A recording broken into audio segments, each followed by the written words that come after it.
December 7, 1941, a date indelibly seared into global memory. Japan's devastating attack on Pearl Harbor catapulted the United States into the Second World War, fundamentally altering the global strategic landscape. Yet for years before, the war's brutal reality had already consumed Asia. Japan, driven by imperial ambition and a desperate need for resources, had systematically expanded its territorial gains since occupying Manchuria in 1931. Its imperialistic march threatened not only China's sovereignty, but also Allied interests across the continent. The atrocities were immense. In October 1937, the Japanese naval attack on Shanghai ignited a 3-month battle. A stark image of a burned and abandoned baby amidst the city's ruins became a global awakening to the full extent of Japanese aggression. This brutality culminated in the rape of Nanking from December 1937 to January 1938, an atrocity that claimed an estimated 300 compatrioted. China itself was fractured, caught between Chiang Kai-shek's nationalist Kuomintang and Mao Zedong's Communist Party, exacerbated by regional warlords. To sustain Chinese resistance, a lifeline was essential: the Burma Road. A 715-mile track, it was China's only terrestrial artery after Japan sealed off its seaports. The threat to close this vital route became a constant and growing menace. America, though not yet at war, had begun to prepare. In 1939, the U.S. Army consisted of a mere 175,000 men, smaller than Portugal's. By August 1941, a $5 billion total defense package was approved, but even then the Army numbered only 275,000 troops. The nation was profoundly unprepared for the global conflict it was about to inherit. With Pearl Harbor, the Pacific War exploded into full fury. And rapidly, the situation in Southeast Asia spiraled. Japan's swift, brutal offensive began on December 8, with pre-invasion bombing of British-held Malaya. Japanese forces landed on Luzon Island in the Philippines just 2 days later, on December 10, destroying half of all American aircraft on the ground. Guam fell by December 23. Hong Kong surrendered on Christmas Day. Borneo and Thailand were invaded in early January 1942. The speed and scale of these conquests fostered a perilous perception of Japanese invincibility. In response, the China-Burma-India Theatre, or CBI, was hastily conceived in early 1942. It was a theatre born of strategic necessity yet plagued by severe underestimation and neglect. General George Marshall aptly described the task in China as the most impossible job of the war. Indeed, the Europe-first strategy meant the CBI front was consistently under-supported, diverting critical resources to North Africa and Europe. On January 23, 1942, Secretary of War Henry Stimson and General Marshall recommended Lieutenant General Joseph W. Stilwell for the China Command. Vinegar Joe, as he was known, a moniker earned from his acid-tongued teaching style and unvarnished, anti-privilege pose at Fort Benning, was a figure of immense resolve. His rigorous West Point education, early aptitude for languages and cartography, and significant service in China between the wars had given him a deep understanding of the region and its complex internal politics. His pre-war service in the Philippines during Plan Orange, a strategic containment of Japanese influence, had further honed his strategic containment of Japanese influence. Stilwell had a knack for screwball tactics, once winning a war game on the first day through wide-flanking maneuvers that confused and destroyed opposition. But even for Stilwell, the new command was overwhelming. Upon arrival in India, he was immediately tasked with 8 different full-time jobs, from commanding the U.S. at different full-time jobs, Army and CBI, to overseeing Lend-Lease programs and planning the ambitious Ledo Road. The Japanese advance into Burma was relentless. By February 23, they controlled the eastern shore of the Sitang River. This date marked a critical turning point, a catastrophic Allied failure to demolish the 650-foot Sitang River Bridge.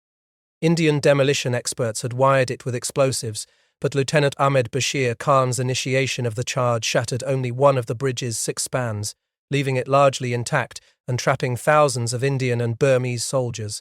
The path to Rangoon was open. Rangoon, Burma's capital and main port, fell on March 7th, defending forces abandoning the city without notifying Allied command. The cost of this failure was immense.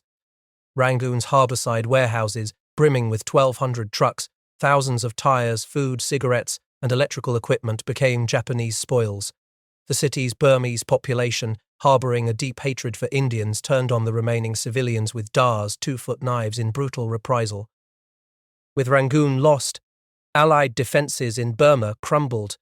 On March 13, Stilwell met Lieutenant General Sir Harold Alexander near Mandalay. The situation was dire. Portions of the Burmese army had defected to the Japanese side, and the Imperial Japanese troops, intimately familiar with jungle fighting, pressed their advantage. Allied forces, ill-equipped for jungle warfare, were quickly outmaneuvered. The British and Indian forces, surviving on vitamin W weevil-infested biscuits, retreated to Burma's dry belt. Japanese brutality was well documented.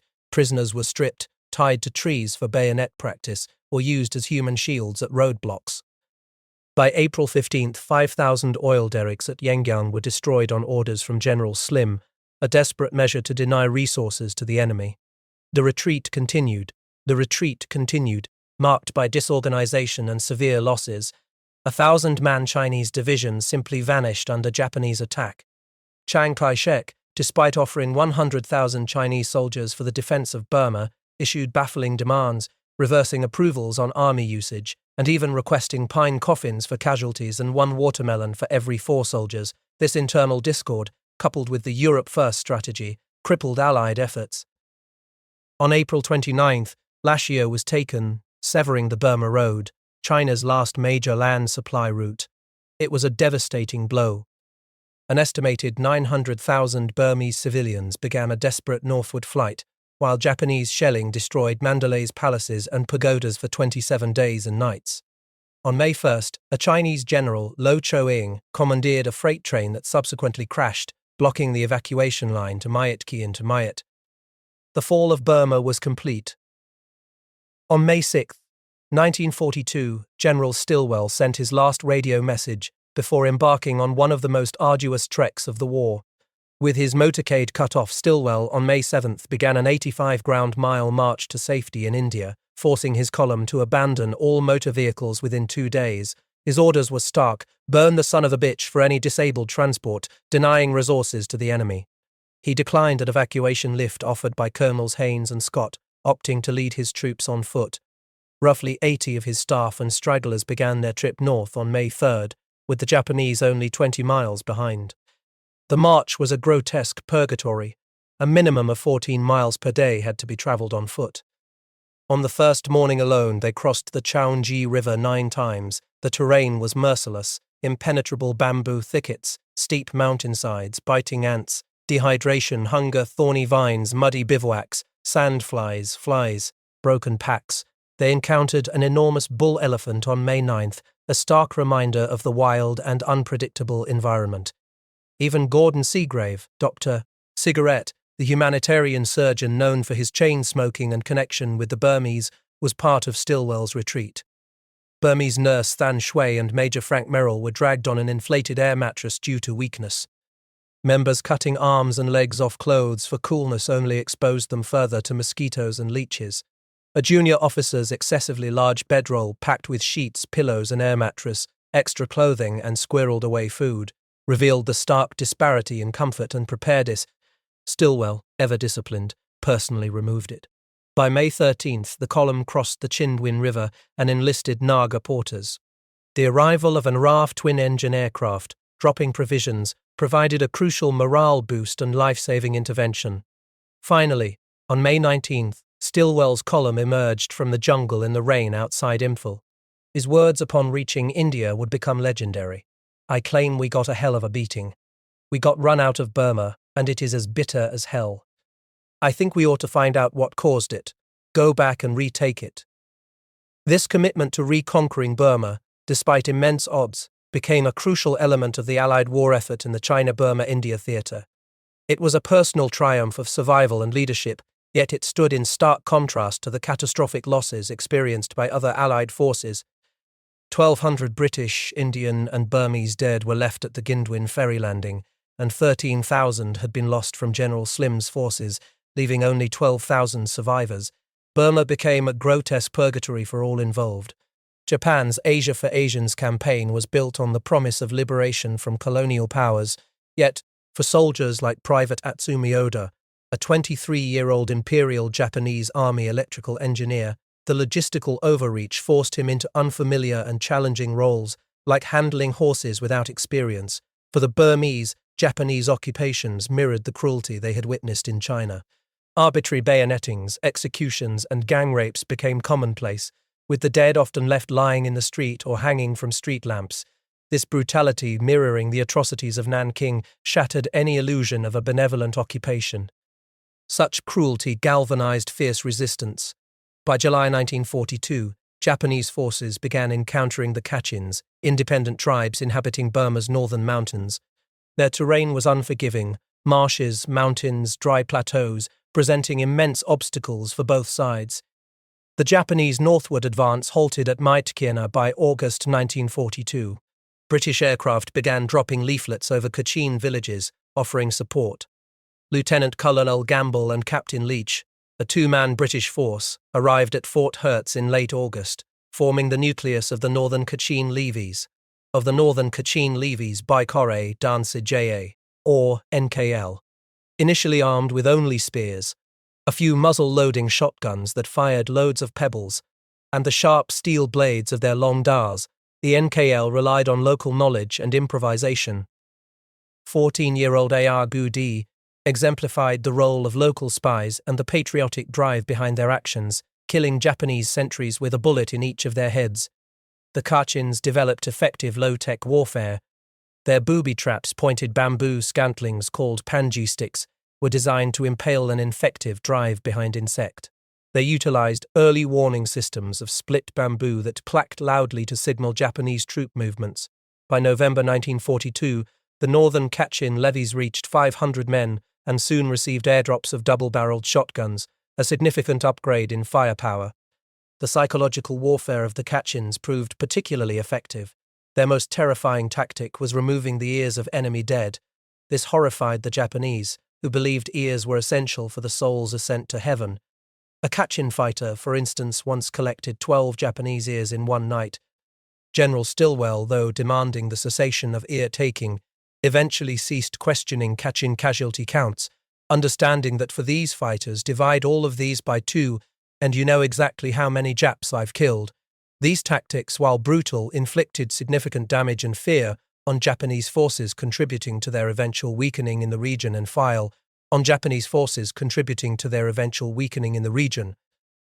Amidst these brutal ground campaigns, the monumental undertaking of the Lado Road began in late 1942.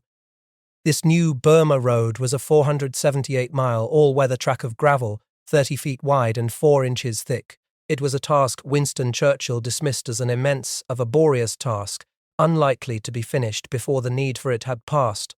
American Colonel Charles Glame called it the toughest engineering job on the planet. The terrain was unforgiving, mountainous, uncalled on the planet. The terrain was unforgiving battlefield, with canyon sections and narrow terraces along torrential streams. Rainfall could reach 14 inches in 24 hours. It required crossing 3 river valleys, Hukong, Mogong, and Irrawaddy, necessitating 700 bridges and 7 to 13 rain culverts per mile. 17,000 American engineer troops oversaw an estimated 50,000 to 80,000 laborers, moving billions of pounds of soil, vegetation, and rock. Eventually 4, and then 6, oil and gas pipelines would follow the roadbed. Simultaneously, another unconventional force was making its mark, the Flying Tigers. Led by Claire Lee Chennault, a hard, tenaciously charming Louisiana Cajun, these American mercenary pilots offered crucial early victories and psychological boosts for the Allies in China. Chennault had long advocated for fighter aircraft over bomber groups, a strategy that proved prescient. In 1937, China possessed less than 100 flyable aircraft, despite boasting 500 on paper. AVG pilots, recruited with salaries of $600 to $750 a month and a $500 bonus for every Japanese aircraft shot down, flew aging P-40 fighters, Pertus Intra 7. Their iconic shark tooth markings became a symbol of resistance. On December 20, 1941, they scrambled for the first time against 10 Japanese Mitsubishi bombers departing Hanoi and headed for Kunming. Over 7 months, AVG pilots downed 299 Japanese aircraft, with 153 more probable kills, losing only 4 pilots in combat. Edward O.O.S. in combat. Edward O.O.S. McComas became the war's first one-day ace on Christmas Day 1941, shooting down 4 Japanese bombers and an escort fighter. Their unorthodox tactics, from filling bullet holes with chewing gum and adhesive tape to dropping gasoline-filled whiskey bottles, confounded the enemy. Radio Tokyo labeled AVG pilots unprincipled bandits and threatened execution if captured. Chennault's elevation to Brigadier General and command of the 23rd Fighter Group was a testament to their success. Yet, despite these localized successes, the CBI theater remained plagued by command friction and dire logistical challenges. Stilwell described CBI command as a fabulous compound of logistics personalities: communism, despotism, nonsense, and tragic impotence. He battled jaundice, a common affliction in the harsh climate, and faced constant friction with Chiang Kai-shek. Chiang believed America's entry into World War II signaled the end of Imperial Japan's war machine, leading him to perceive it as Armistice Day for Chiang and China. He became reluctant to fully commit his forces, believing the Allies should bear the brunt of the fighting. This was partly a rationalization based on visible successes like the Doolittle raid, which, though ultimately a failure in terms of aircraft survival, gave Chiang the perception that Allied air power could directly threaten Japan. However, Japanese retaliation was swift. 53 full divisions swept across China's eastern Zhejiang province, killing more than 250,000 civilians. For more than a year, from mid-June 1942 to November 1943, Stilwell could not re-enter Burma. 1943, Stilwell could not re-enter Dar. The Air Transport Command, or ATC, was tasked with flying goods over the Himalayan hump, promising 100 new C-46 cargo planes. But due to production delays, the ATC primarily used older C-47s, and the new C-46 had profound structural and systems problems as their joints leaked constantly, vaporized gasoline bubbles blocked fuel lines, and faulty defrosters allowed ice to choke their engines' intake manifolds. Pilots nicknamed the C-46 the Leakin' Deacon. The air route, 500 miles by air over the hump, traversed the 10,000-foot Naga Hills and the 20,000-foot peaks of the Himalayan Sansung Range. An average of 8 ATC planes went down a month. Before the war was over, nearly 600 planes would crash along the route core. By summer/fall 1942, only 100 tons were being delivered, despite a promised ramp-up of 5,000 tons a month. Charles F. Possibian tons a month. Charles F. 2. Lineman, a B-24 bomber captain, recalled, "Gas hauling missions marked by terrifying turbulence. The range of even the most powerful navigational radios reached only 30 to 50 miles, making blind flight a regular occurrence." This logistical nightmare was compounded by internal dissent. Mohandas Gandhi's nationalist movement led to widespread civil disobedience in India, disrupting vital supply lines. Telephone and telegraph lines were cut, towns looted, and railroads dismantled. In June 1942, Chiang Kai-shek issued a 3-point ultimatum to Stilwell, demanding specific troop and aircraft numbers and tonnage, highlighting the critical gap between Allied promises and reality. He eventually agreed to an invasion in August 1942, contingent on unmeasurable British commitments. The British, for their part, underestimated the Japanese threat and were overconfident in conventional warfare, leading to disastrous early offensives. This was starkly evident in the failures of Operation Anakim and the Arakan disaster from December 1943. By early December 1942, the British withdrew from their planned invasion of Burma due to lack of naval force. On January 8, 1943, Chiang Kai-shek formally refused to participate, declaring it Black Friday for Stilwell. The CBI theater was a continuous battle against logistical challenges, inter-allied friction, and the overwhelming power of nature and the enemy. Roosevelt's elevation of Chennault in early 1943, prioritizing air power and a more optimistic vision, further fractured the existing command structure. It challenged the notion that air power alone could solve the China supply problem, as the practical limitations of the hump remained immense. This crisis demanded a radical shift in strategy.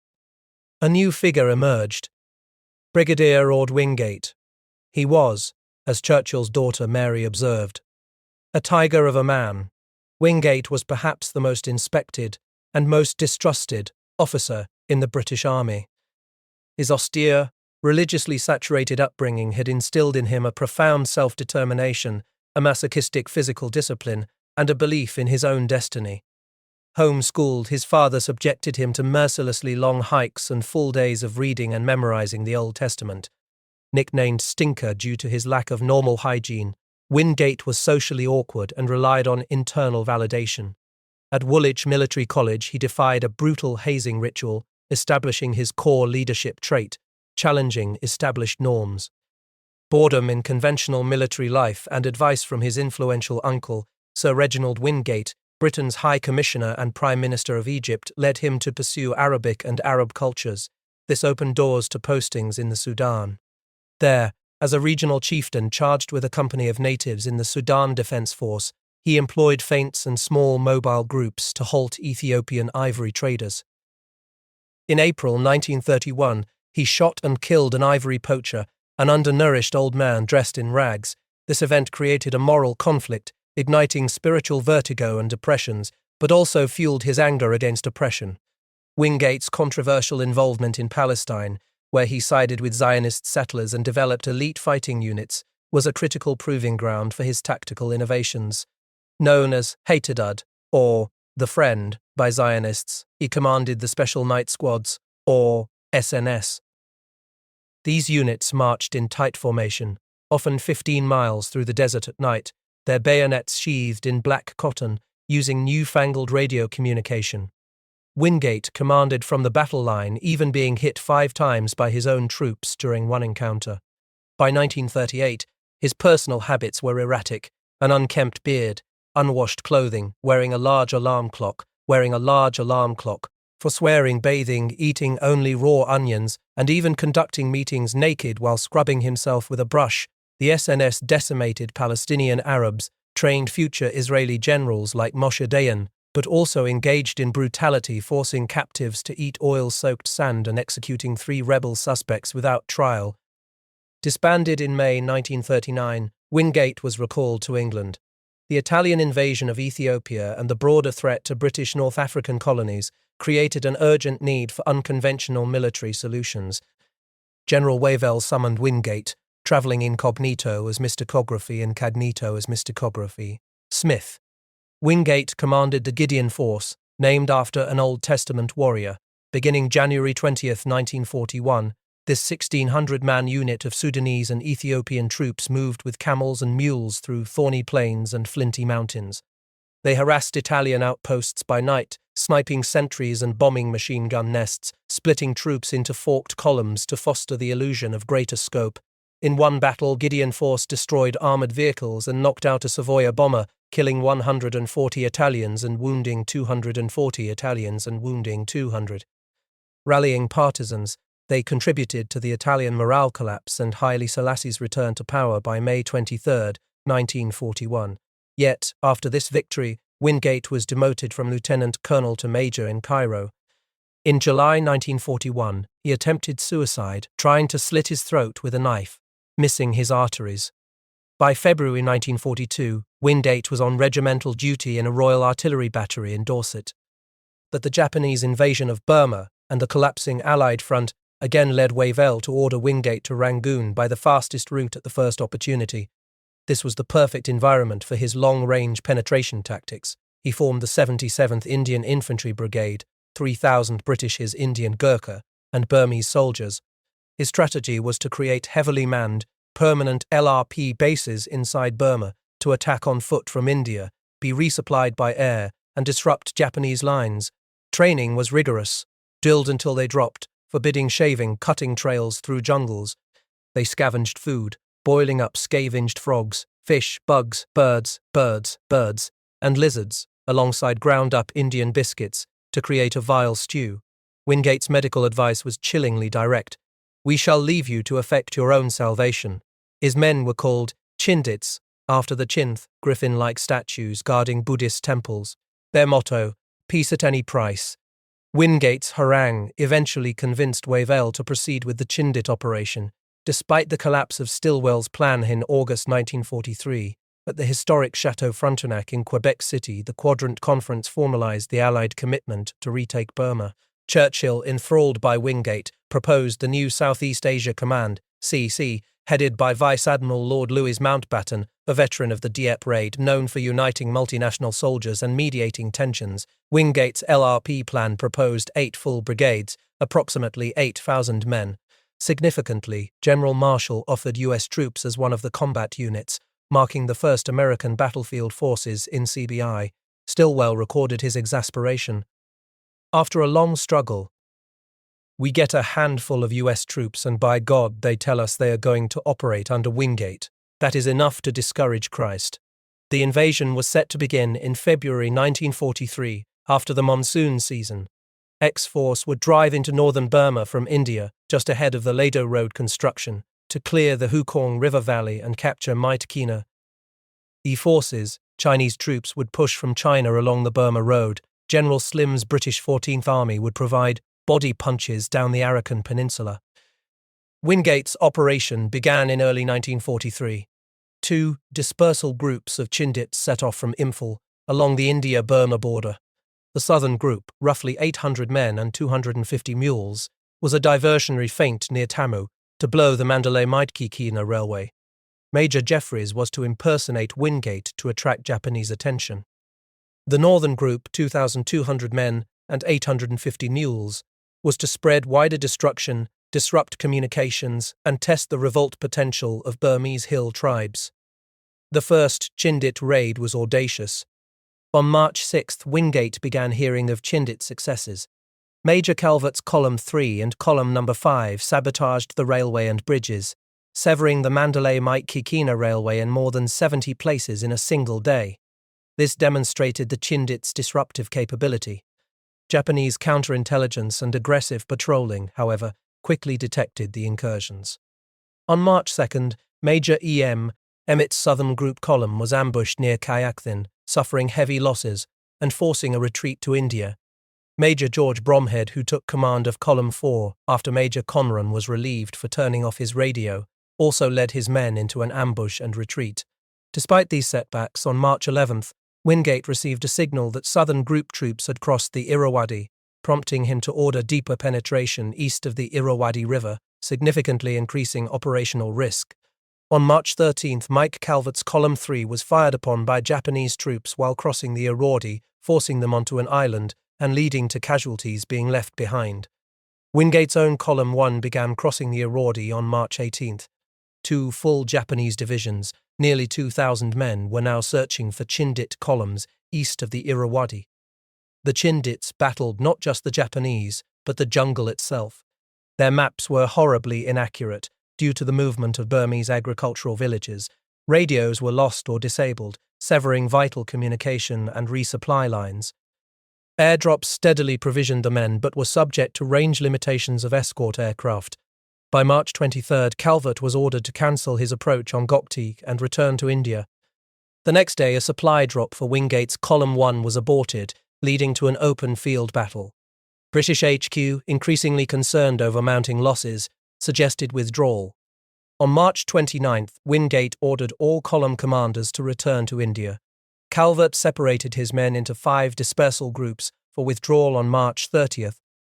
On April 7th, Wingate ordered his column to move again, recrossing the Irrawaddy, but abandoning the lost 7. Wingate himself arrived at the Chindwin River. On April 29th, the last Chindit group, a 9-man party from Wingate's Column 1, crossed the Chindwin on June 6, 1943, 22 days after Eric Severade's 6 crash. Out of an original force of 3,000 Chindits, only 2,182 returned, and a mere 600 were fit for further military service. The estimated 205 Japanese killed paled in comparison to the human cost. General William Slim assessed the raid as a failure based on casualty rates and operational costs. However, Prime Minister Churchill immediately saw the propaganda potential, forging a strong alliance with Wingate. Newspaper accounts lauded the raid as a triumph, a potent narrative of Allied success and Japanese vulnerability, boosting morale in Burma and back home. This official narrative, however, contrasted sharply with the stark reality experienced by soldiers like Lieutenant Dominic Neal, who felt the practical achievements were modest compared to the risks. While the Allies struggled, Japan faced its own critical supply challenges. By March 1942, Japan's only reliable path to Burma was by sea, made perilous by China's flying tigers. By May 1942, Japan had lost 67 ships and 314 tons of goods en route to Rangoon. This vulnerability necessitated the urgent creation of a secure land route, the Burma-Siam Railway. Japanese Imperial Command rescinded an 18-month plan and ordered it completed in 1 year. The 260-mile railway stretched through west-central Siam and eastern Burma, from Banpong, Thailand, across the Kwai Yai River, through the Dwana and Tanan mountain ranges, and over 3 pagodas pass. Its construction would be one of the war's gravest atrocities. The materials were scarce. Lack of bridging materials, rail fittings, and running rail within the Greater East Asian co-prosperity sphere. Construction reverted to old-style building techniques using elephants, ropes, and pulleys. The project's true nature was concealed. Japanese announcements claimed POWs would be moved to rest camps for improved conditions, a deliberate deception. In reality, it was forced labor, demanding an eventual 60,000 POW laborers, plus as many as 150,000 Thai, Burmese, Indonesian, and Malaysian conscript laborers. More than 16,000 Allied prisoners perished, and as many as 150,000 conscript laborers died during the construction of what became known as the Death Railway. Pierre Boulle's novel and David Lean's film, The Bridge on the River Kwai, though iconic, overshadowed the brutal truth with a romanticized portrayal of heroism. The reality was far less glamorous, far more lethal. British Second Lieutenant Geoffrey Faro Adams recounted being marched from Changi prison singing "It's a Long Way to Tipperary," then packed into boxcars for 4 days and 5 nights with minimal stops and food. Banpong camp conditions were fenced and fetid, a patch of mud with bug-infested barracks and overflowing latrines. At Tamakan village, the destination for many POWs, the reality of the Death Railway was revealed. The camps consisted of atta paddocks and bamboo fences, directed by Sergeant Major Saito and Lieutenant Fuji, chief engineer. POWs were organized into kumis of 20 to 30 men, overseen by kumichos with Hans as work parties and Hancho as allied officers. A 300-yard wooden bridge over the Kwai Yai was intended to be completed in 2 months. The order was Speedo, complete 260 miles of rail, including bridges in double time. Workdays stretched to 20 hours. Light sick POWs were forced to work despite illness. The head Hancho acted as a buffer between Japanese brutality and prisoners, risking beatings for not producing enough healthy workers. Lieutenant Bridge, for instance, was severely beaten for striking a Japanese NCO. Japanese sawing methods, pulling saws across trees instead of pushing, were slower. Elephants and pulleys were used for felling trees and lifting boulders to hammer pilings. Daily, up to a dozen POWs died from illness and exhaustion. The scale of this brutality far exceeded that of German and Italian POW camps. 27 of every 100 Allied soldiers held prisoner by the Japanese in South Asia would be dead, compared to 4 of every 100 held by Germans or Italians. By the end of 1942, the Tamakan camp had a population of more than 2,000. As autumn 1942 progressed, so did the bridge's superstructure, extending nearly halfway across the river. Then, toward the end of 1942, an unseasonable deluge poured several inches of rain into the Kwai Valley upriver, catastrophically flooding the nascent construction. Months of work were undone. Punishments for go-slows and disobedience were horrifying. Adams, worn out by non-stop work, once sat for a moment on a barge gunwale. He witnessed men forced to slap each other across the face for extended periods, or stand at full attention in front of Saito's office for the day, or hold a heavy log above their heads. Isolation boxes, barely large enough for a man to stand inside, heated up beneath each tropical sun like a sauna. For striking a soldier, the punishment was lashing and beating, stripped and lashed at the ankles, elbows, and wrists, his back to a thick bamboo stake, beaten with clubs, fists, knotted ropes, and rifle butts. Bucket torture involved a heavy bucket, filled with water or stones, hung over the prisoner's neck. Escapees were bayoneted to death. The rice was infested by weevils and worms. Men succumbed to UFAP staring, a catatonic state where they lay on bamboo slats, staring at the hut's roof until death. Even Japanese guards faced immense brutality. Kaneshiro, The Undertaker, a Korean guard who befriended Powers, was brutally punished for a minor infraction, his legs cracked by a rifle butt, then forced to kneel and kiss the guard's boots, kicked in the face each time he bent. By February 1943, the first train from the Banpong rail yard suddenly puffed into Tamafine's Fractions B. In such of the force train from the Banpong rail yard suddenly puffed at Powers. It was a grim logistical achievement bought at an immense human cost. Meanwhile, for more than a year, since June 1942, the airborne supply of China over the hump remained Stilwell's and the Allies' #1 priority in Asia. By June 1943, 3,000 tons a month were moving to Kunming by air, up from just 106 tons the previous June. Hundreds of planes made the 600-mile crossing daily, sometimes as often as 3 times a day. Yet, as hump pilot Ray Dahl noted, we had no real air traffic control, no radar, and our radios only worked for about a 30-mile radius. The inequities were stark, troops living on gruel, spam, and rice in India, while those near deliveries in China grew fat on American-bought pork, chicken, and beef. The massive black market meant coolies go around with $50 bills. Correspondent Eric Severade observed that all men were killing themselves and being killed every day in the effort. Save for a few officers who could enjoy the comfort of tea garden bungalows, they were living in shocking conditions. The cargo was often peculiar: 8,000 trash can lids, or live pigs fashioned up with parachute harnesses, a blood chit, a document with maps and messages in multiple languages, was a vital possession for air crews. For rescue in hostile territory, has documented maps and messages in multiple languages, was a vital possession for air crews. For rescue in hostile territory, 100. A bungalow was often peculiar: 8T one-way that exceeds of Meldermarket, 8T one-way that exceeds disappold of languages. By the airlift's end, more than 1,000 hump flyers were listed as either crashed and dead or missing in action. On August 2, 1943, Eric Severade himself, a CBS radio correspondent, boarded a new Allied C-46 at China-Burma-India, one of 17 passengers. His journey would become a stark illustration of the hump's profound dangers. At 9:15 a.m. over Burma, Severade peered out his window to see a blazing sun. Suddenly, a blast of light and a deafening noise erupted. One engine had failed.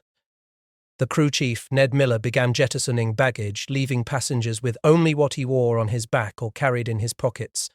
As the flight crew scrambled to strap themselves into parachutes, John Davies, his parachute tight to his back, crouched by the door, then made a decisive frog-like jump. Walter Oswalt, the radioman, suffering an injured ankle, stayed until the last minute to relay their position. Pilot Harry Navee, who sustained a broken rib, was apologetic for the crash.